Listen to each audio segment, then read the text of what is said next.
Amma xırdalasaq bu məsələni, biz cismani olaraq yediyimizdən ibarətik. Biz zehnisel olaraq biliklərimizdən ibarətik və biz ruhsal olaraq inanclarımızdan ibarətik.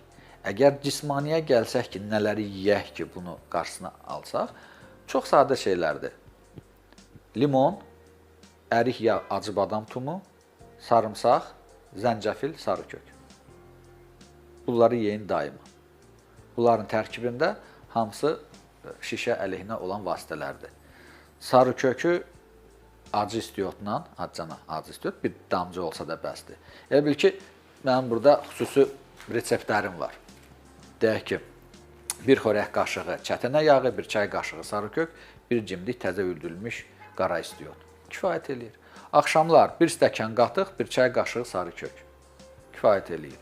Səhər-səhər quru stəkana bir çay qaşığı soda, adicə soda ya Almaniyanın alkala variantı ya Türkiyənin daha yaxşı variantı ya Rusiyanın ya nəysə, acana soda üstündən qaynar su, mütləq qaynar. Soda sönəndən sonra əlavə eləmək olar ya doşab, ya bal, ya nəsə belə bir şeylər, başqa bir şeylərdir. Biyan kökü ağciyər xəstəlikləri üzrə çox yaxşıdır, yəni başqa şeylərdə. Yəni sodanı tək də içmək olar, nə-nəsə qatqı ilə də eləmək olar, amma əsas qaynar su ilə. Bunlar kifayət edir ki, bədəni qələvləşdirəsiz, profilaktik xərçəngin qarşısını almış olarsınız. Nə ən çox yaradır xərçəngə səbəb? Turşulu mühit. Burada bir cədvəl var, mən bütün xəstələrimə bunu verirəm. Burada bədəni qələvləşdirən qidalar var, turşulaşdıran qidalar var. Bax, turşulu mühitdə şiş inkişaf edir.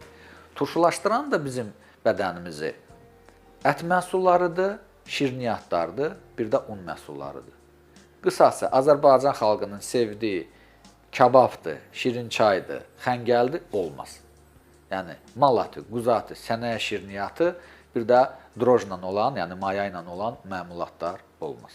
Bax, bunlar xərçəngə yaratmır, amma mühit yaradır ki, orada o inkişaf edir. Ona görə də bir dolma yeyəndə, misal üçün, sağlam adama problem yoxdur. Orada ət turşulaşdırırsa, kələm, düyü qələvləşdirir, balans saxlanılır. Amma xəstə adamlar üçün mütləq lazımdır ki, ət yeməsin. Biraz qorxan adamlar üçün, köklüyə, şəkərə meyilli olan adamlar üçün malatı qəti qatağandır. Ayda ildə bir dəfə yesə problem yoxdur. Gündəlik rasionundan çıxmalıdır. Olmaz gündəlik rasionda onları istifadə.